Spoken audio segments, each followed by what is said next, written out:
There is no perfect way to start today's chapter. Even with the limited number of nodes which are introduced in Blender 3.0, the number of possibilities which it brings to the procedural setups are in thousands or endless, you can say. That is something to be really excited about. For instance, we could use curves before, and that is not something new. All right, so I have this very basic curve, for instance, and by introducing a profile curve, you can make a 3D shape out of that, and we are familiar with all that, and you don't need node-based workflow for that. What's exciting about all this, it's not just the curve, it's about using the curve as guide to derive your procedural setups. So I have this single curve which is being used to drive this whole setup. Now check this out. And this is done very roughly, so just don't try to focus on this mess here. All right, I didn't have much time to prepare things. So now if I take these, I have this very basic shape of the road, and then I can distribute the lights on it, and then I can bring a landscape and pillars. So all of this is being, let me just bring a better shape. All right, so this is something much more relatable.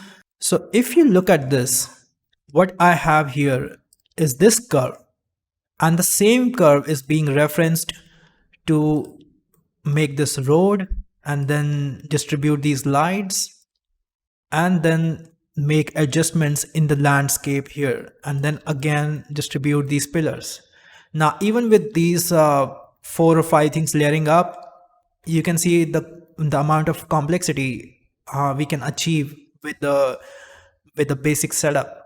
Now this is not a model, this is like a setup, procedural setup. And if I go to the edit mode of this curve, if I select these points of this curve now and try to extrude things out, then I have more roads and the more pillars, and this landscape is actually adjusting according to these lines, these the path, you can say. So I mean, this is not perfectly done, and don't try to get into too much of details of what's going on in the setup. It's not very well finished. All right, but look at the number of things which are happening here, and if I try to change the shape of it, the landscape will accordingly adjust. The height of the pillars is kind of adjusting accordingly. All of that is happening just from this simple node setup, you can say. So that is something to be really excited about. That is what we are going to discuss in coming few chapters, the procedural setups. But today we are going to discuss this example which you have seen in the intro, just to discuss the very basics of the curves, what these nodes can do within the curve section, which are there in the geometry nodes, so that we have at least basics out of the way, and in the future we won't have to go back and forth discussing the details. All right, so let's get to the tutorial then. This is Ram from CrossMind Studio. Welcome back to the 8th chapter of Geometry Node series. If you have stumbled upon this tutorial, this video randomly, then go back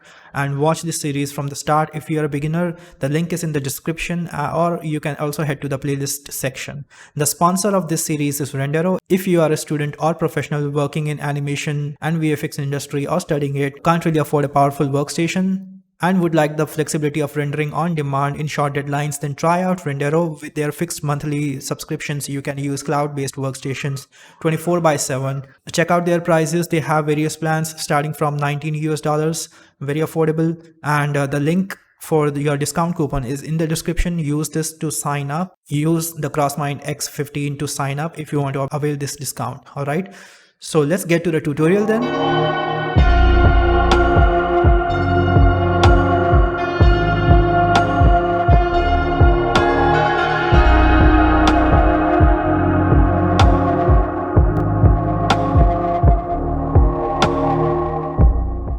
So let's start with the very basic setup, and let's have a look at this section which is called curve and curve primitives, and we are going to discuss a bunch of these. So just like the geometry primitives, the mesh primitives, you have curve primitives now. And for instance, this curve segment, and then you have curve circle, and then you have a curve spiral, star, and all that going on. All right, and just like the meshes, you can also join these things, transform these things, and use all those nodes on the curves as well. So for instance, if I use this and combine it with this, and increase the radius. So I have this shape. Now if I bring one curve fill node, which should be here, if I put it here, then you can see I have this shape. And this fill curve is picking the combination of these two curves now. So yeah, and then you have a curve fillet, and combining these you can make these cool looking patterns with the fillet curve. So what it basically doing is creating fillet, kind of like a smoothing the edges out. And if you go to the poly here and increase the number of counts, then you will be able to see the smoothing going on. All right. So I'm just going to randomly discuss a few nodes which are like very essential and basics of how you deal with the curves.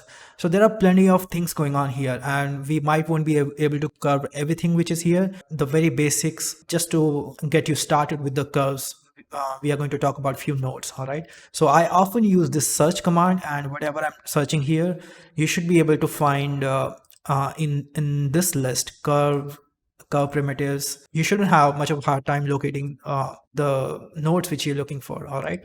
So I find it handy to just use the search command. So anything related to curves, just go to the curve section or curve primitive section. Now you can just play around with the resolution, or you can also make a duplicate of this and then transform this. Maybe rotate this one in the Z direction, make much more complex setup.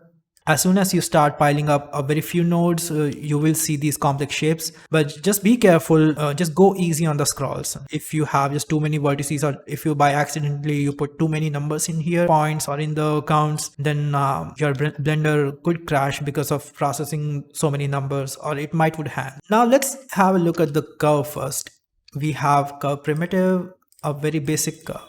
So let's have a look at this. Let's forget about all this exciting stuff for now. The basics are important. What are the few things which comes to your mind when you look at the curves? And the one thing is the length of the curve, and the starting point, the end point, the segment, the tangent. All of those things are here in the curve section. You can see the curve length. Then you can convert this to mesh. If I bring a curve circle and choose this as a curve profile, now I can make a tube out of this. All right, so that we can do. And then there is a curve to points, which is basically going to give you these points on which you can distribute other things.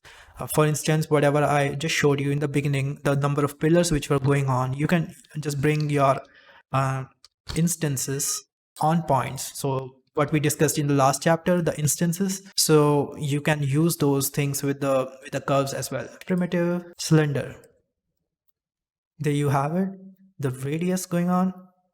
So you can make fences, you can make many things with it. You can distribute on the points, and then you have a resample curve, and this will let you resample your curve, the number of points within the curve, the number of segments, you can say. So then you have curve fillet, what I just showed you here.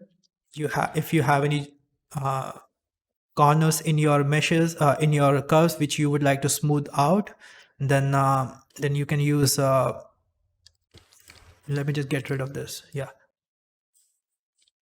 just use curve fillet, then you should be able to smooth those curves out. So these are the bunch of things, the very basics. Just forget about all this. And then you have a curve handle, curve position parameter. So curve parameter is basically the measurement of the curve, the starting to end, the length of it, the points, the record of the whole, basically the measurement of the whole curve. That is the curve parameter. So this is if this is the starting point of the curve, then this will be 0, and then there will be, based on the more points, 1 2 3 4. Then basically all these just like we have inputs, we have in the input section we have index, normal, position and everything. So if you want to derive few parameters, if you're using math or something, then you can use these things like the curve's tangent or curves, the length of the curve, the tilt of the curve and everything, to interlink few other things with it. For instance, if I have a curve to mesh, and if I bring a circle, sorry, if I bring a curve circle, then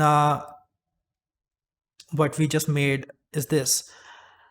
Now here I have this node called set curve radius, I think, yeah, something like this. So since this is we turned this into mesh here, then let's plug this here, set curve radius. So this is just to control the radius of the curve. Yeah, so we were discussing about this. So if I bring the curve parameter here, and this is 0, this is 1, and this is the starting point, this is the ending point. If I plug this here, then what happens is, based on that factor, it's going to adjust the radius of this curve. So now I have the narrow bottom here and then the broader radius here. So yeah, and then we have the trim curve, which you should be able to find here in the curve section here. So the trim curve, basically as simple as that, it trims your curve. You can adjust the starting point, the ending point. Now at this point it might would look like all of this is a very simple thing, like all right, there's nothing to be too excited about. But think of it like this: if you have a grid plane, and on this grid if you distribute points, and on this if you instance on points, just like previous chapter what we discussed. So we have this grid, we have, let's bring a join geometry node here. We can bring these curves. So let's forget about all this for now. Let's just go with the simple curve. So let's bring one curve line. So let's say if we instance this here, now we have these lines. All right. And we have multiple lines going on. So let's make a dense, so let's increase the density. So you could make many things with it. So let's think about trees, forest, or maybe hair, the fur on animal skin. So there are so many things you can do with it. All those things we were doing before, like a curve to mesh, or let's say trim curve. Now that we have these instances on point, so even at this point, it's still a curve. So we can trim this curve here. And what's more fun about this part is if we bring a texture and use that for the endpoint. Now all of these instances will work with this texture. The trim basically will happen unevenly. It's going to trim these curves. But the thing is, since all of these lines are basically one curve's instances, that is why we see all the heights are basically at the same level. The texture is not quite working well. So for that, we'll have to first realize these instances. That means every instance becomes unique, kind of. So now you have this texture driving the trim of the curve.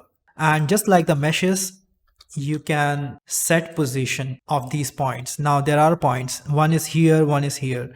And what if I transform those with the set points, just like the I believe 6th chapter, what we discussed, the displacement. So what if I select the top point of this curve? And to do that, you'll have to bring an endpoint selection, which is there in the curve endpoint selection.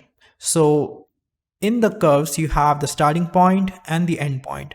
So which point do you want to select? Just plug that into selection here, and let's select the end point here. So we don't want any starting point, but just the end point.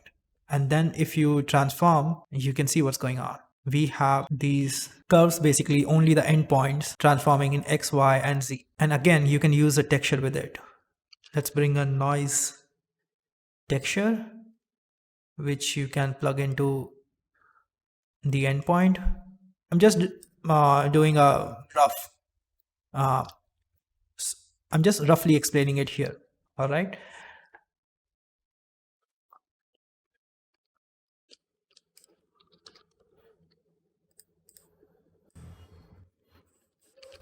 So let's bring a position node here. So anything which I'm not explaining here, just keep in mind. If you have uh, stumbled upon this chapter randomly, we discussed these things in the previous chapters. So please go back and watch those chapters if you're feeling lost at some point and if something is not making sense. All right. Now, what we can also do is bring one resample curve. Since we don't have much points in the curve, everything kind of looks straight, and we can't really see this texture. So if I bring a resample curve here, let's get rid of this endpoint selection. Instead, we are going to bring curve primitive, curve parameter here, yeah, and let's multiply this with the math. Sorry.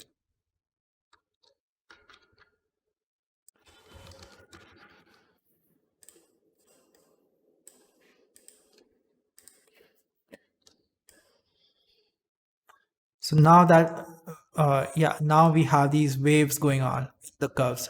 So more samples we have, the more waves we will see. So these are few things you can do with the curves, and there is a whole bunch of lists in the coming few chapters when we are discussing different scenarios.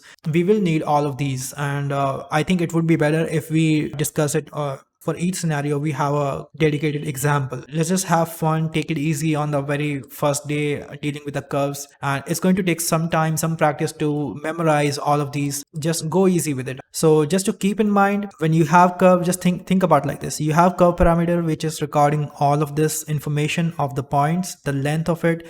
Then you have curve length, which is basically going to give you curve length, then curve tangent, which is going to give you the rotation of the every tangent in the curve, and then you have a starting point, end point selection, and then you have a curve to mesh. You can also convert mesh to curve. So if I have a cube, what I can do is mesh to curve, and now this cube have turned into mesh. Then if I go back again and curve to mesh this curve circle, then I can make something like this. So radius, something like this. If I bring one curve circle, yeah, sorry, or just to make a easy donut, then what you can do is bring one simple circle, and then with on the in the profile you can plug the same shape, and then you have this donut. And if you're looking to make some easy animation with it, what you can do is try to rotate this profile curve, and then you have this nice animation going on. So every number in the node based system is an opportunity for you. So it's like, so you'll have to practice more to and wait for these happy accidents to happen. Practicing will help you familiarize yourself with these different things. And for instance, a subtle animation like this would have been really difficult if you were working with the basic primitives, but in the node based workflow you can distribute more let's say cylinders on these faces, and then those will rotate accordingly. Simple things, I'm just trying to put a point across. So let's get to the final example that we have for today's assignment, so that you have something really nice to have with you by the end of the day. Just try to make something on your own. Just try to think of a good visual around it. It's rewarding. Let's get to the final example then. So let's start with the final scene, and we are going to bring one new node system here, and let's bring one mesh primitive and add one icosphere. So we are going to use this instead. And on this icosphere, let's bring one mesh to points so that every face is a point. And then we can bring instances on point, just like the previous chapter. And on this, what we can do is curve in the curve primitives, curve line, and plug these this line here. as instances. So let me just see the preview. So every point is now a line, but the problem is that lines are facing upwards, just a vertical. I wanted these lines to face in the direction of the normal like this. So that is something we need to capture with the attribute. And there is no simple straight way to do that. I mean, we can't really use a normal input in the rotation because this point at this point it's not really we are not actually connecting normal into this mesh, and instances not really picking up the orientation of this mesh. So first what we need to do is capture the normals in this one. So for that we have a attribute capture node. So let's bring one attribute capture attribute and plug that here right before the mesh to points. And and in this one basically what it does is whatever input you have, whether it's a input field input or whether it's a texture or anything, that attribute it can capture, and I mean it can output a certain attribute out of that. So let's say if I bring a vector in this, like a normal here. So since a vector is a 3 point, I mean it's made of 3 floats, then I'll have to change this to first vector. As soon as I do that, you'll see this turn into attribute, the attribute turn into a blue diamond. That is a sign of vector. So now basically what we're doing is capturing the normal. The input is the normal and we are capturing that attribute. And this output is basically now the normal of this icosphere here. So if you were capturing some certain texture or something, then you will have to just maybe capture the float or something, the gray value, just like how we have gray values coming out of the textures like this. So in this case, we have the vector, and now this vector we can use to align the rotation of the instances. So this is a bit of a new workflow, just this might would getting used to. So in the rotation, if I plug this one directly, it's not really going to give me accurate result. So first I'll bring one align. It's more like this node is like what we previously had, align rotation to vector. It's not now called align Euler to vector. So some fancy name here. So that is completely all right. Now we are going to plug the attribute in the normals which are coming in, and the z direction, face it into the z, the vertical direction, and plug that into vector, and then not in the rotation, since that is a vector that is what we capturing here. So yeah, I mean, for beginners, it might sound a bit confusing, but that's how it's going to work. Hopefully, we'll have a better solution for this in the future. So let's bring one frame here so that we don't really get lost in the nodes. So now we have lines, and based on the number of subdivision on the icosphere, we have more lines and less lines. So that is fine. And now what I would like to do is bring some texture, maybe Musgrave texture. Just like how we displaced in the previous 6th chapter with the set position node. Now these lines have points, and every points can be placed based on the factors or vectors. So similarly, just like the meshes, we can bring one set position here and plug this one into texture. And based on the texture, it's going to basically change the shape of the lines. But the problem is right now there are not enough points into these lines to show up the visual for that texture, and lines are not really bending or distorting. So for that we need to bring one resample curve node, and let's plug that here. So as soon as I do that, it should be showing me some texture. So even now that we have resampled these curves, the texture is not really showing different results on every line. So for that, what we need to do is make every instance unique by realizing instances. So now that we have this every line is unique after this point, realize instances. So yeah, let's make it 33 or something. Now you can see on every line this texture is working as if this was entirely one mesh and not instances of one object. So that is a good start, I believe. And now let's do a few more things. Now we have this, we have lines, we have distortion going on. Let's make few more adjustments. Let's turn this into 4D texture and multifractal. Maybe not so much of scale, something subtle, zero point 0.3. Yeah, that is fine. And just like how we did the animation in the previous chapter based on the number of the frames, we are going to bring a simple driver here to make a procedural animation. So that is a good start. Now what we can do is, just like how we have this texture for every point's distortion, we can also use the same texture to kind of decide the height of the trim of every line. So let's bring one trim curve node here and plug the same value in the end. Yeah, let's try to adjust the height of the line, and we can do that from either the line's height from here, or we could also do that from here. So in this case it's kind of a same thing. So the contrast is too much for the texture right now. I mean the tallest line and the shortest line, we don't want too much of contrast. So for that I was trying to adjust this with the map texture node. So feel free to adjust these and find the balance that you're looking for.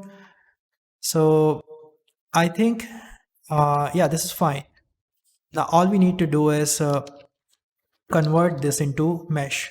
So curve to mesh and bring one circle, curve circle, and maybe not so many points so that the resolution is going to be too much and would get heavy. So decrease the radius to 0.1. Now before the curve to mesh, I would like to basically bring another node which lets me kind of taper things. Right now these lines are kind of equally, looks like the pipes. So just like before what we had, I'll bring another node which is called set curve radius. So this I want to adjust, but what I would like is at the starting point to have broader radius, at the end point to have narrow radius. And just like we discussed before, for that the right node would be curve parameter here, and plug that into radius, and you should have this. To invert this effect, you could do that in many ways. Maybe you can bring a math node, or simple would be if you could just bring a color ramp and invert this value. Now you can just hide this one. We won't really have to look at this again. And yeah, more or less, I think this looks fine. Let's increase the subdivision for this mesh. Now, one more thing I want to do here is this texture's intensity, maybe the factor of this texture. We can slightly tweak this up with the multiply node so that we have more waviness going on. So something like this. After this point, what I want is another layer of instances. So after the trim curve, maybe bring one instances on point, and so let it be here. Instead, I'll branch another node here, which is going to be instances on point, and icosphere could be a good instance just to distribute on the top of the line, 0.01, sorry, 0.01 or 0.1. Now what this is doing is basically creating an instance on every point of the curve. So whatever is the length of the curve and what the number of points on that curve, so we see that many instances going on. So we'll bring another node called endpoint selection in this and plug that into selection, and this will let us select either the endpoint or the starting point. So let's make these 0 0 and see which one works for us. So in this case, for some reason, and I'm not pretty sure why this is happening, and it could be a bug, but I'm not sure. It could be, maybe I don't know how to really work with this. If you see here, trim curve node, if I dial this a bit, So this trim curve node is kind of trimming these nodes, and that is very obvious. And I can't see these these curves. That is basically, that means these lines are trimmed out, or yeah, that should have been the case. And once I convert this to mesh, I don't see any presence of mesh here. So I would expect that those points were uh, should not exist here after the trim curve node. So for some reason, I still see these being instanced on those start point. Or like I said, it could be maybe I'm doing something wrong. You let me know if any of you know why this is happening. But the good thing is that we have the solution for this. So instead of endpoint selection, we'll just select the start point selection, and we'll do a math. And since this is a selection math we're doing, so Boolean math we are doing, so we'll bring up Boolean. Basically, we'll say that whatever is the start point, sorry, we'll say whatever is the start point I'm selecting, do not select that point. So these many start points you do not select. So in the previous resample curve, we had 33 points, but after that we trimmed the curve. So every curve have different number of points based on the trim value and based on the trim number going on. So what I'll do is I'll bring to make these curves have consistent number of points. We can again resample this one, and I'll maybe make it 43 or something. So now I'll say just ignore these 42 points of the starting and just leave the 43rd point on the curve, and that should work in this case. And now if I bring a join geometry node and plug that here and plug this here, so I should have this going on. So this looks pretty good. I think for whatever simple setup we have, this is fine. And now let's just clean things out.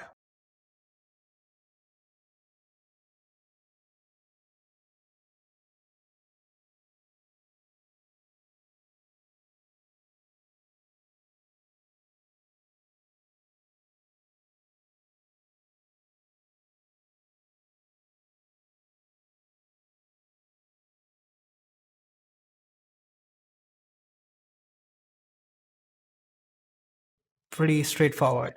Now let's set material for these. Set material and set material. So now what we can do is just create a very basic materials for these.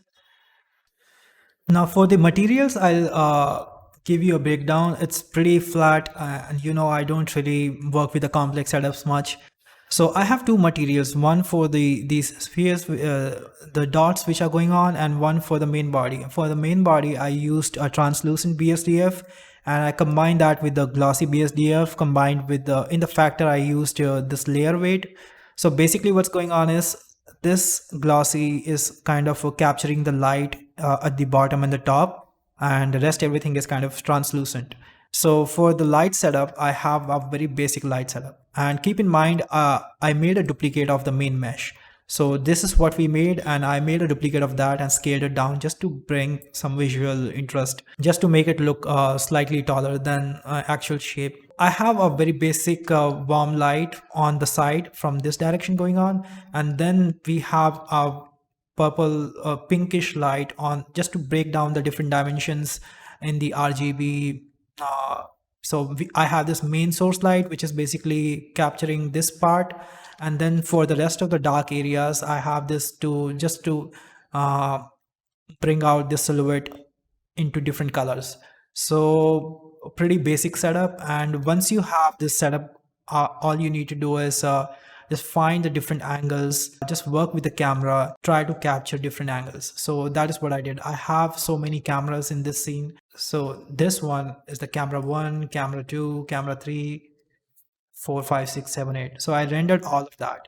So now for the render output, I used 256 samples, and that is all there is to know. And in the denoiser, I'm using OpenImage denoiser. You can use OpticX. That is perfectly fine for this scenario.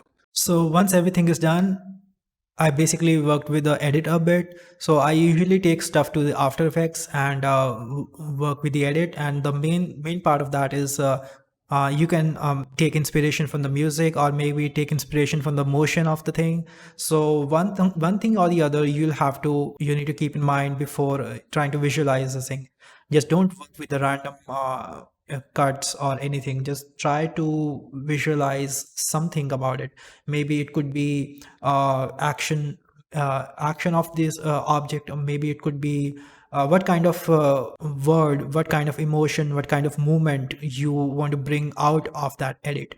So that is what you need to keep in mind before trying to figure out your entire visual and audio. So for this, I think it did look like a kind of feathers, and specifically dragons feathers, the skin of dragon. So I use the music which complements this sequence. I found it mysterious and cinematic, and the interval of the music was the final reveal was quite dramatic. So that is what I used to edit this out. And for this text part, I basically used simple mask and used the same footage that we rendered out and trimmed it according to different sections of the alphabets we have here. I mean, it looks simple once you know it, and all you need to do is just come up with an idea. And it's not about geometry node or what geometry node can do, what Blender can do and everything. At the end of the day, what are you making with it? I mean, you're learning something. Can you make something useful out of that? So making something useful doesn't have to do anything with the complexity of it. So you can make something useful with very simple setup as well. It could be a very simple array of cubes. Maybe just try to arrange things in the camera in a way that it looks cinematic. Maybe it brings frame should say something. Does it look mysterious? Does it look like the object is maybe having too much of velocity, moving in the fast paced action? Something about it should come out. And it doesn't have to be a direct message. It doesn't have to be like sequence says this. It could just be an impression. So this looks like a dragon. It did look dragon to a few of the people I asked to, or at least it looks like a bird's feather or some creature. So the final part here with the final bang in the music. So here I wanted to reveal the full frame instead of these small cuts. So for the first half of the segment, I have the small pieces, not revealing everything, and then I have this full frame.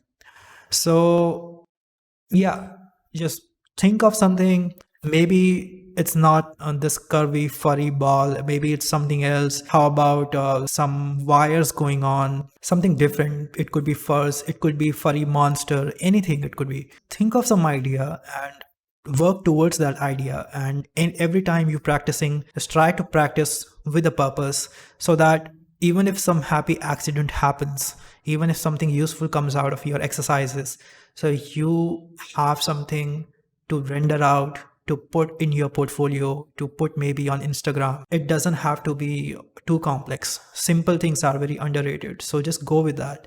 All right. Try to get used to these simple nodes that we have discussed today about the curve segment, the basic primitives.